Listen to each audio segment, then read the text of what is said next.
Good morning friend. तो कल से रिजल्ट आने के बाद बहुत सारे विद्यार्थियों का मैसेज आ रहा है। नो डाउट हमारे पुराने जितने भी कनेक्टेड विद्यार्थी थे उनको बोला गया था कि एक दिन का वेट करें, उसके बाद हम आपको बताएंगे कि फाइनली हमारे पास किस तरह से प्रोसीजर जाने वाले हैं।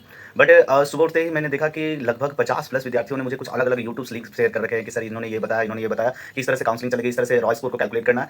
तो पहली बात कि कुछ ठीक थे, कुछ वीडियोस को मैंने देखा कि कुछ लॉजिकल थे, कुछ कैलकुलेटिव थे, बट कुछ वीडियोस ने कंप्लीटली मुझे डिमोटिवेट कर दिया कि उन्हें बिल्कुल ही सेंस नहीं है कि क्या वो बोल रहे हैं। कुछ वीडियोस को मैंने देखा जिसमें बच्चों को डायरेक्ट बोला जा रहा है कि आपके 7 सब्जेक्ट हैं, आप टोटल परसेंटाइल को ऐड कर दो, डिवाइड बाय 7 कर दो। दोस्त, इतना ज़्यादा बेवकूफ़ आप कैसे हो सकते हैं? परसेंटाइल आपको ये बताता है कि उस पर्टिकुलर एग्जाम में कितने परसेंट लोगों से आगे थे।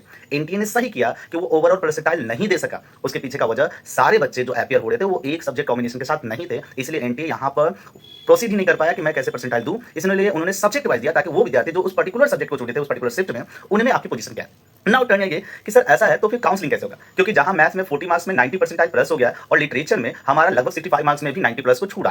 तो देखो ऐसा है कि आपको टेंशन लेने की जरूरत है। एनटीए क्या कर रहा है कि करेगा कि हर सब्जेक्ट का हर शिफ्ट वाइज नॉर्मलाइज स्कोर होगा जो यूनिवर्सिटीज और इंस्टीट्यूट को शेयर किया जाएगा। अब बोलोगे सर नॉर्मलाइज स्कोर क्या होता है? तो सपोज अगर मैं अभी ब्रीफली बताऊं तो ये है कि अगर शिफ्ट 1 में मतलब कोई बंदा 100% आया है तो उसके पास 100% किसी पर्टिकुलर सब्जेक्ट में, सपोज मैथ्स में 100% आया है, उसने स्कोर किया 88 मार्क्स, ठीक है। और शिफ्ट 2 में किसी ने 100% आया वो 92 मार्क्स किया, ठीक है। तो इन स्कोर की शिफ्ट वाइज मैपिंग होगी कि 100% का और 0% के बीच में एक स्कोर मैपिंग होता है और दूसरे भी शिफ्ट के स्कोर मैपिंग करेंगे।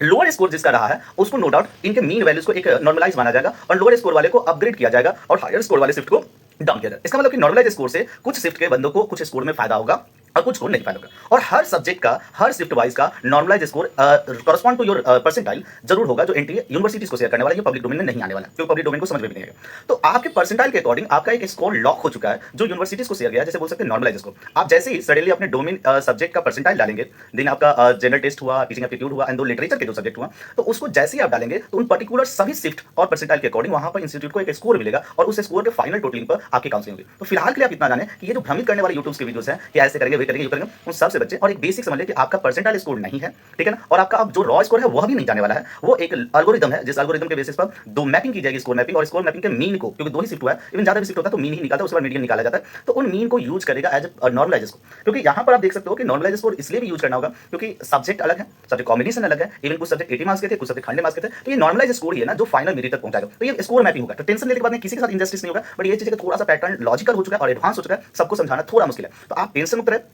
हम आपके लिए बहुत सारे सजेशंस, बहुत सारे और भी वीडियोस लेकर के आएंगे, तब तक के लिए टेंशन मुक्त और इसे भ्रमित करने वाले इजुल फिजूल के जो इलॉजिकली बात कर रहे हैं उन वीडियो से बचे, क्योंकि अपने आप को डिप्रेस मत करें, मोटिवेट करें। हम आपके साथ जुड़ेंगे और किसी भी तरह के काउंसलिंग रिलेटेड बात के लिए आप हमारे चैनल को कांटेक्ट करें, हमारे नंबर आपकी स्क्रीन पर है, हम आपको असिस्ट करने के लिए हमेशा अवेलेबल हैं। Thank you, have a nice day.